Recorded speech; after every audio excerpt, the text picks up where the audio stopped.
Today we are going to discuss about the relationship between the central angle, which is denoted by theta, with the length of arc L and the radius of circle.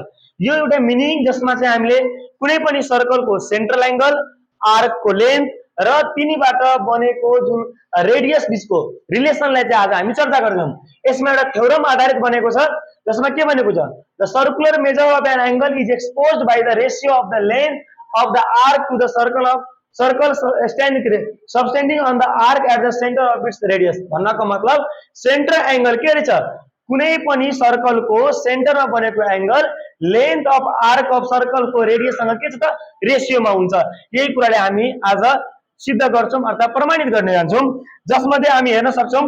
First of all हामीले एउटा circle बनायौं, किनकि क्वेशनले demand गर्ने अनुसार the circular measure of an angle is expressed by the ratio of length. त्यही भएर circle बनायौं जसमा centre ओ छ र यसपछि हामीले चाहिँ के गरायौं भने चाहिँ the arc of the circle subtending at the centre of its radius.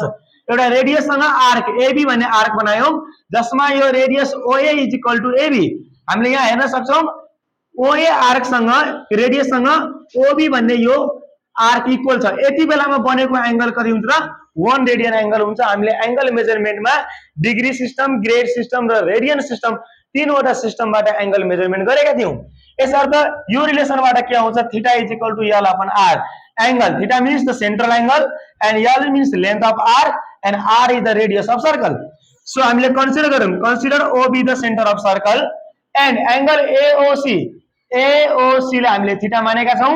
Angle AOB 1 radian, AOB 1 radian. किन के को लागि 1 रेडियन? यति बेला 1 रेडियन हुन्छ जब चाहिँ सेन्टरमा बनेको एंगल रेडियस र आर्क इक्वल भयो भने त्यो केसमा बनेको एंगललाई हामी 1 रेडियन एंगल भन्ने गर्छौं। अब त्यसैबाट चाहिँ हामीले यहाँ रिलेसन देखेका छौं, as OA is equal to arc AB और OB. So we know that according to geometry rule बाट हामीले सेन्टर एंगल र सर्कम्फरेन्स बीचको अर्थात आर्क बीचको रेशियो एंगल एओसी ठुलो एंगल, त्यही भएर एसी भन्ने आर्क आयो, यसको रेशियो एओबी सानो, त्यसकारणले एबी भन्ने आर्क आयो। अब यिनीहरुको भ्यालु हामीले पुट गरेर हेरौं। एंगल एओसी भनेको हामीले के मानेका छौं, central angle theta upon AOB भने हामीले के मानेका छौं त radian, 1 radian. That is 1 radian is equal to arc AC.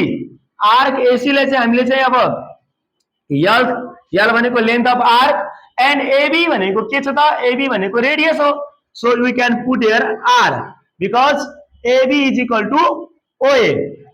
While doing cross multiply, theta is equal to 1 radian into L upon R, or therefore theta is equal to L upon R whole radian.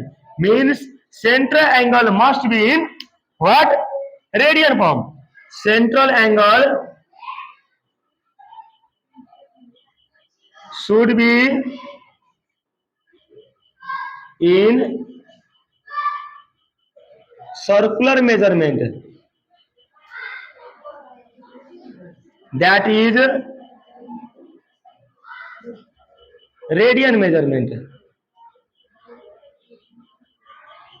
So in this way we can explain the relation of central angle theta with the length of arc L and the radius of the circle.